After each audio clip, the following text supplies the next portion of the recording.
Right now, somewhere in your home, there is a product so ordinary, so taken for granted, that most people never stop to think about it.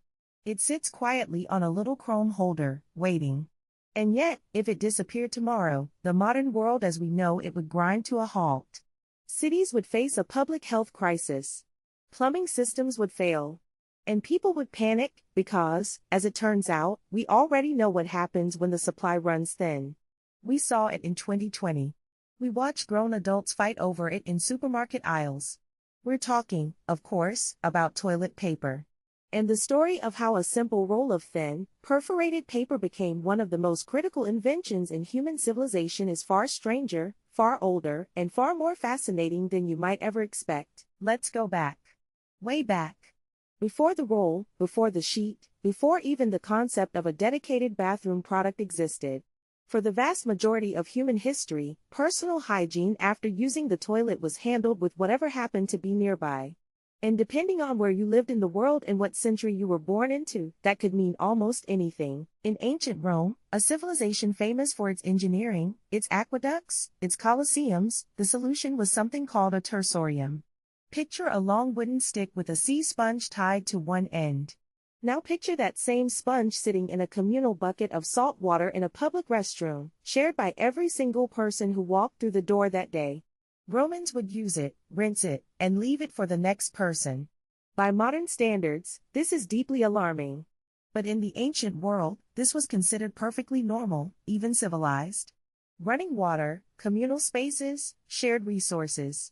The Romans were pragmatic people. Meanwhile, over in ancient Greece, particularly in coastal regions, people were reaching for broken pieces of pottery or smooth seashells. Archaeologists have actually unearthed clay fragments believed to have been used for exactly this purpose, sometimes even inscribed with the names of enemies, which tells you something interesting about how the Greeks felt about the whole experience. Halfway round the world and centuries later, in rural America, the go-to solution was the dried corn cob. It was abundant, it was free, and out on the frontier, you used what the land gave you. But as printing technology spread and paper became more common, American households gradually shifted toward something a little more familiar: old newspapers, almanac pages, and most famously, the pages of the Sears Roebuck catalog. The Sears catalog became so synonymous with outhouse use that the company actually began manufacturing their catalogs with a small hole punched in the corner, not as a quirky design choice, but so families could hang the whole thing on a nail inside the outhouse door for easy access. Practical, thrifty, and in its own way, rather ingenious. Now, paper itself is not a new invention. The Chinese were producing paper as far back as around 100 BC, and by the 14th century, the Imperial Chinese Court was manufacturing paper specifically for hygiene purposes, hundreds of thousands of sheets every single year. But here is where the story takes an interesting turn. In Europe and the Americas, paper was expensive. Paper was valuable. It was used for writing, for record keeping, for communication. The idea of using it once and discarding it was almost incomprehensible to most of the Western world for centuries. That perception would not begin to change until the mid-1800s. The commercial story of toilet paper as we recognize it today begins with a man named Joseph Gayetty. In 1857, Gayetty introduced the first commercially packaged toilet paper in the United States, sold as flat, individual sheets infused with aloe, which he marketed as medicated paper. Gayetty was enormously proud of his creation. So proud, in fact, that he had his own name printed on every single sheet. Whether anyone considered that a selling point is lost to history, but the product was genuinely novel. It was clean, it was consistent, and it was a far cry from the corn cob. Still, it remained a luxury item, and widespread adoption was slow. The real revolution came in 1890, when the Scott Paper Company introduced something that would change everything: toilet paper on a rolled, perforated spool. Suddenly the product had a format that was easy to store, easy to use, and easy to sell. The roll was intuitive in a way that a stack of flat sheets simply was not.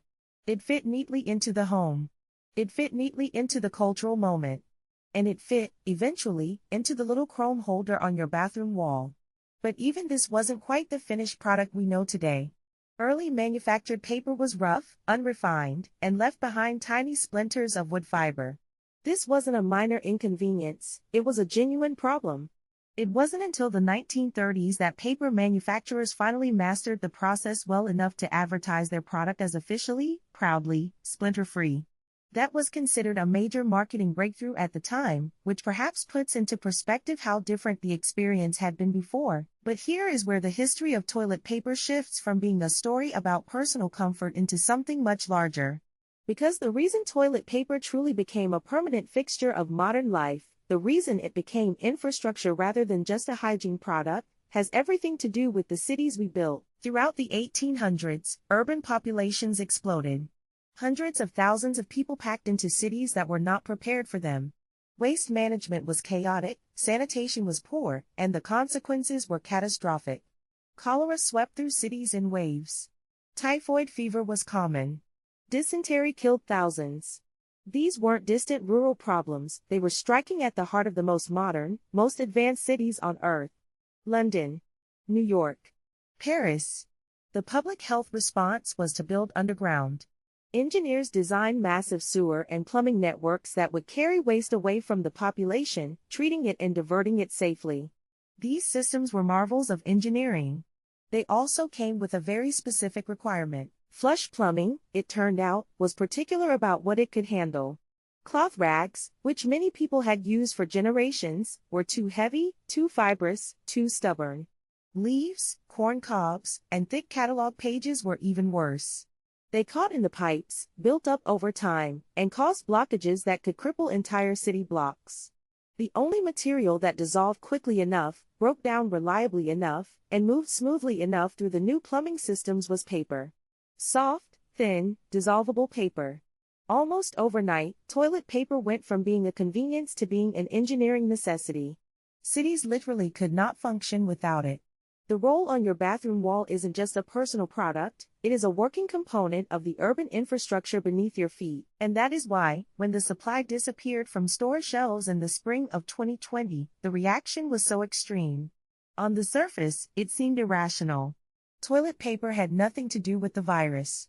There was no shortage in the supply chain, at least not at first. But the psychology of what happened is fascinating. Toilet paper is bulky and visible. When you see an empty shelf where it should be, the absence is impossible to ignore. It is also deeply tied to our most basic sense of bodily dignity and personal control. When the world feels unstable, when invisible threats are spreading and supply chains seem fragile, human beings reach instinctively for the things that make them feel safe and prepared. And nothing signals domestic preparedness quite like a well-stocked bathroom closet. In a strange way, the panic buying of 2020 was the modern echo of every civilization that came before us, reaching for whatever was nearby when things felt uncertain. The Roman who grabbed the tersorium. The rural American who kept the Sears catalog on the nail. The instinct is the same, ancient and deeply human. From sea sponges on a stick to a global industry producing billions of rolls every year. From an afterthought to a cornerstone of public health. From a luxury novelty with a man's name printed on it to something so ordinary we only notice it when it's gone. The history of toilet paper is, in the end, a history of civilization itself, of how we grow, how we build, and what we absolutely cannot do without. Thanks for watching. If you enjoyed this one, there's plenty more where that came from.